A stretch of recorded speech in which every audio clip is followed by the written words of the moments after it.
Halo dan selamat datang di podcast Word and Spirit, tempat kita belajar menjalani hidup yang berakar pada firman Tuhan dan diberdayakan oleh Roh Kudus. Minggu ini, kita akan membahas tentang penaklukan pikiran dan perjalanan untuk memperbarui pikiran kita, membentuk kembali sikap kita, dan meraih kembali kemenangan di medan perang dalam pikiran kita.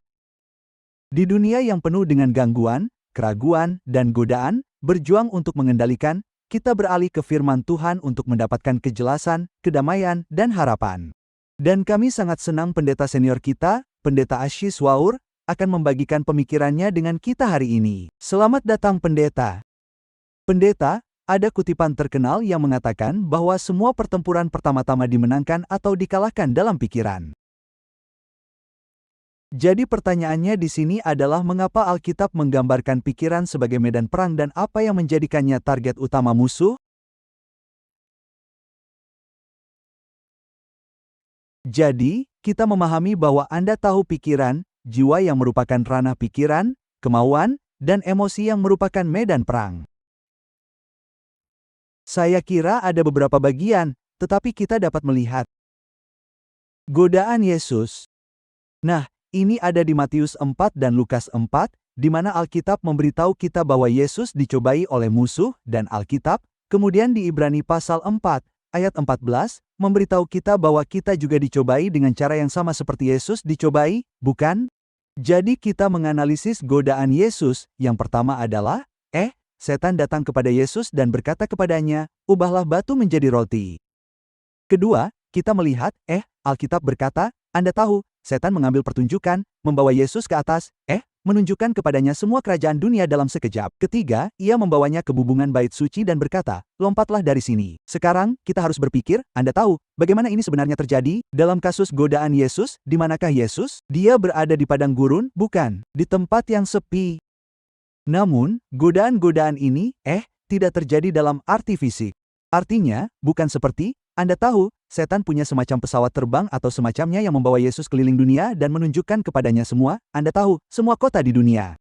Yesus di padang gurun, bukan seperti Yesus datang dan memanjat puncak bait suci di Yerusalem. Dia tidak melakukan itu. Jadi jelaslah, godaan-godaan ini adalah hal-hal yang terjadi di alam pikiran. Dan Alkitab mengatakan Yesus dicobai seperti kita dicobai. Dan ketika Anda berpikir tentang bagaimana kita dicobai, iblis tidak muncul di hadapan kita secara fisik dan berkata, Anda tahu, dia tidak melakukan hal-hal ini secara fisik. Oke, jadi kesimpulan langsung kita atau satu-satunya kesimpulan logis adalah bahwa godaan-godaan ini dalam kasus Yesus seperti yang terjadi pada kita adalah dalam ranah dalam pikiran, imajinasi, dan saya pikir 2 Korintus pasal 10, 4 dan 5 secara eksplisit menyatakan hal ini, benar, di situ dikatakan bahwa ayat 3 dia berbicara tentang peperangan kita, dia berkata itu bukan dalam daging, kita tidak berperang dalam daging, tetapi itu adalah pertempuran rohani. Kemudian dia memberitahu kita dengan sangat-sangat jelas, Anda tahu, berbicara tentang meruntuhkan benteng-benteng dan menawan setiap pikiran untuk menaati Kristus. Jadi kita langsung sampai pada kesimpulan. Jadi pertempuran kita di mana kita menggunakan senjata rohani yang telah Tuhan berikan kepada kita adalah dalam ranah pikiran. Jadi kemudian kita mulai fokus pada jika itu pikiran adalah medan perang. Mari kita belajar bagaimana berperang dalam pertempuran itu dan bagaimana memenangkan pertempuran itu dalam pikiran kita. Ya, itu luar biasa.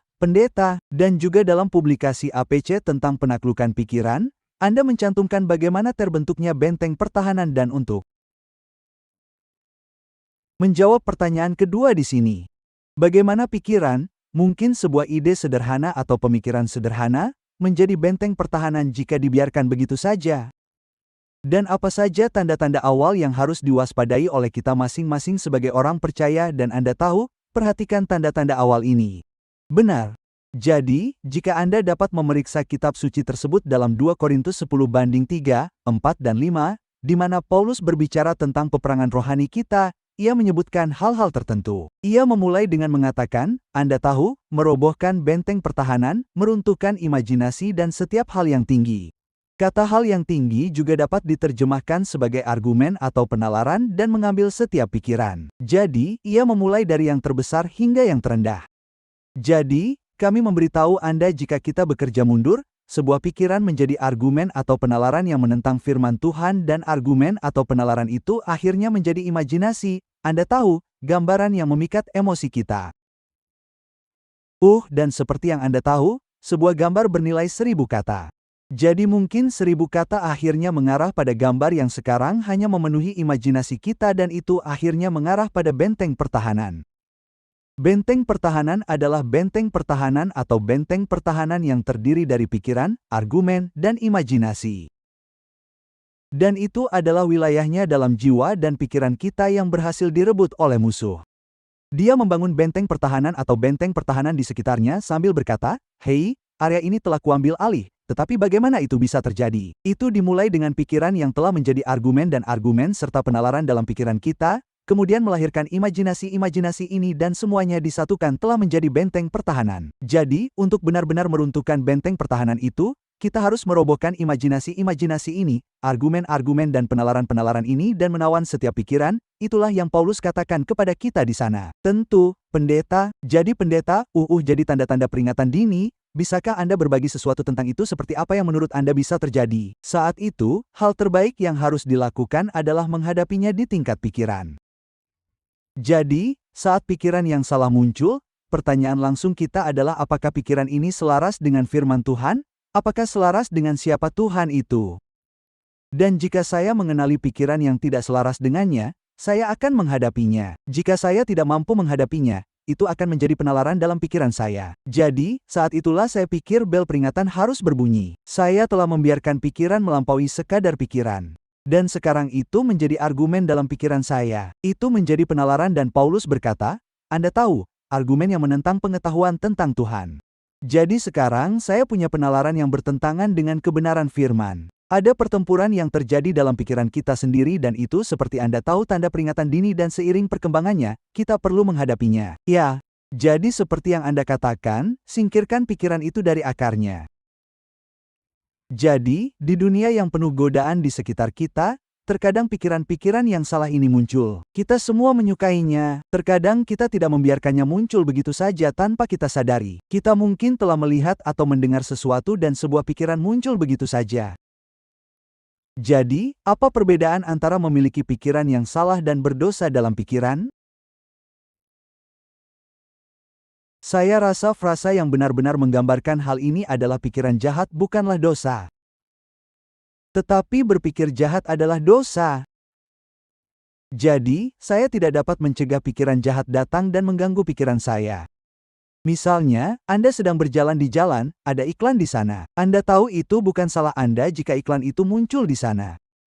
Anda melihatnya dan itu mungkin memicu pikiran jahat. Tetapi jika kita perlu mengatasinya saat itu juga, bukan? Atau seseorang mungkin mengatakan sesuatu atau sesuatu yang memicu pikiran jahat. Pikiran jahat datang dan mengganggu pikiran kita tentu tidak dapat mencegahnya. Jadi, yang dapat kita lakukan adalah menghentikannya di tingkat pikiran itu. Tetapi saat kita mulai memikirkan hal itu dan sekarang kita berpikir jahat, itulah dosa. Benar. Jadi, menurut saya, itulah pembeda utamanya. Ya, benar. Pendeta, Alkitab juga mengingatkan kita bahwa setan adalah penipu ulung. Dia menuduh saudara-saudara seiman dan taktiknya tidak berubah selama bertahun-tahun. Jadi pertanyaannya adalah bagaimana tipu daya dan tuduhan bekerja sama dalam peperangan rohani melawan pikiran? Jadi, Anda punya tipu daya dan tuduhan. Bagaimana keduanya bekerja sama dalam peperangan rohani? Ya, jadi, Anda sekarang telah mengidentifikasi dengan jelas bahwa ini adalah dua taktik dan strategi terbesar setan terhadap orang percaya dan tipu daya, tuduhan. Jadi, tipu daya, apa itu tipu daya? Itu bisa bekerja dengan dua cara. Tipu daya adalah musuh yang mencoba memberitahu kita bahwa kebenaran adalah dusta. Tipu daya juga adalah musuh yang memberitahu kita bahwa dusta adalah kebenaran. Jadi, itu bekerja dengan dua cara. Jadi, kita harus waspada terhadap kedua pendekatan yang diambil musuh dalam upaya menipu kita. Jadi, ketika kita membaca firman Tuhan, kita melihat janji Tuhan. Dia akan mencoba meyakinkan kita bahwa janji itu bohong. Itu tidak benar. Benar. Jadi, jika kita mengatakan bahwa kebenaran itu bohong atau seseorang yang kita kenal memberi kita ketidakbenaran, maka musuh akan mencoba memberitahu kita bahwa itu adalah kebenaran. Benar. Jadi, kita harus sangat waspada dalam kedua hal tersebut. Maka ujian yang sesungguhnya adalah, hei, aku punya Tuhan, firman-Mu adalah kebenaran. Yohanes 17 ayat 17. Firman Tuhan adalah standar emas dan aku akan menerimanya. Jadi, penipuan adalah strateginya dan cara kita menjaga diri adalah dengan mengetahui kebenaran dan menerima, Anda tahu, hidup dengan kebenaran ini. Yang kedua adalah tuduhan. Tuduhan adalah musuh yang memberitahu kita bahwa kita bukanlah siapa yang Tuhan katakan atau dia memberitahu kita bahwa kita tidak dapat melakukan apa yang Tuhan katakan, kita dapat melakukannya. Tuduhan yang benar dan tujuan dalam tuduhan adalah untuk melumpuhkan kita, mengintimidasi kita, dan melumpuhkan kita.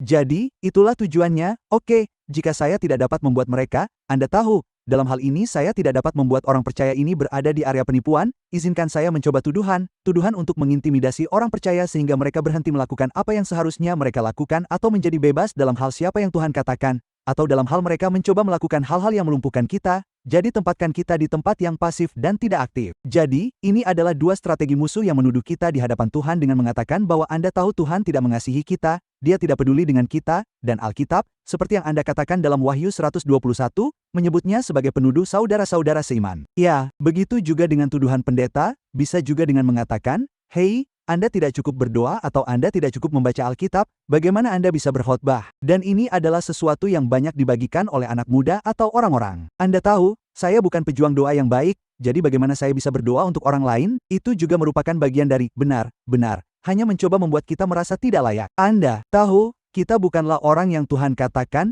Anda tahu, Anda tidak cukup berdoa, tetapi saya tahu siapa yang Tuhan katakan. Benar. Jadi, saya pikir kita benar-benar melawan tuduhan itu dengan mengetahui kebenaran identitas kita di dalam Kristus dan siapa kita. Benar, pendeta, kita berbicara secara singkat tentang menawan setiap pikiran. Di 2 Korintus 10:5, dikatakan untuk menaklukkan segala pikiran kepada Kristus. Jadi, bisakah Anda menjelaskan seperti apa menaklukkan setiap pikiran? Dalam kehidupan kita sehari-hari, baik di tempat kerja, di rumah, atau saat kita melayani orang lain atau saat kita mengasuh anak-anak dalam keluarga, apa artinya menaklukkan setiap pikiran? Jadi, saya rasa kita bisa, jika saya akan merujuk kedua ayat Alkitab. Yang pertama ada di Mazmur 19, saya rasa ayat 14, di mana Daud berkata, "Biarlah engkau berkenan akan ucapan mulutku dan renungan hatiku." Saya ingin setiap pikiran dalam benak saya menjadi pikiran yang disetujui Tuhan. Jadi, itulah hal pertama. Atau di Perjanjian Baru, Filipi 4:8, Paulus memberitahu kita, semua yang benar, murni, mulia, bajik, patut dipuji, pikirkanlah semuanya itu. Jadi, itulah standar lainnya. Jadi, menawan setiap pikiran adalah ketika sebuah pikiran muncul di benak saya dan saya sadar bahwa ada pikiran di sana. Apakah itu dapat diterima di mata Tuhan? Apakah itu murni, mulia, dan bajik? Jadi, segera, itulah filternya. Jika tidak, itu tidak sesuai dengan ini, maka saya perlu menuliskannya. Jadi, dalam kehidupan sehari-hari di rumah atau apapun yang kita rencanakan untuk dilakukan, ini menjadi kriteria. Misalnya, oke, saya mencoba untuk mengatasi masalah tersebut. Misalnya, apakah saya mencoba mengatasi masalah di rumah dengan salah satu anak saya? Mungkin pikiran saya seperti, "Hei, beri saya contoh. Dia orang yang sangat buruk, atau dia orang yang sangat buruk, tidak akan melakukan apapun." Tetapi apa yang dikatakan firman, anak-anakmu akan menjadi perkasa di bumi. Anak-anakmu diajar oleh Tuhan. Itulah yang dikatakan firman. Secara alami, pikiranku berdasarkan tindakan mereka mungkin merupakan pikiran yang sangat negatif. Jadi apa yang harus kulakukan? Hei, ini firman. Firman berkata mereka akan menjadi perkasa di bumi. Firman berkata mereka diajar oleh Tuhan. Firman berkata mereka dikuduskan. Mereka adalah keturunan yang saleh. Jadi tentu saja kita membawa koreksi. Tetapi kita membawa koreksi dari sudut pandang ini, bukan daripada mengatakan kamu tidak layak, kamu buruk, kamu jahat, kamu jahat. Tidak. Kamu adalah orang yang akan menjadi perkasa di bumi. Tetapi aku perlu membawa koreksi untuk membantumu menjadi orang itu. Benar. Jadi sekarang cara kita membawa koreksi berubah. Itu adalah koreksi yang membangkitkan semangat, bukan koreksi yang merusak. Karena kita datang, proses berpikir kita didasarkan pada firman, kamu tahu, dan saya pikir itu hanya sebuah contoh. Jadi, dalam semua situasi lainnya, Anda tahu, di mana kita menjalani kehidupan sehari-hari, pikiran kita tunduk pada ketaatan Kristus, yang tunduk pada firman Tuhan, bukan? Terima kasih banyak, Pendeta, karena telah berbagi pemikiran Anda dengan kami, dan terima kasih, semuanya, karena telah bergabung dengan kami, untuk podcast ini. Jika Anda telah, dan diberkati, silakan tulis komentar di bawah, dan beritahu kami. Bagikan juga video ini kepada teman yang mungkin mendapat manfaat dari ini. Dan pastikan untuk bergabung dengan kami minggu depan, karena kita akan berbicara tentang mengatasi pikiran negatif. Semoga minggu depan Anda diberkati. Tuhan memberkati Anda.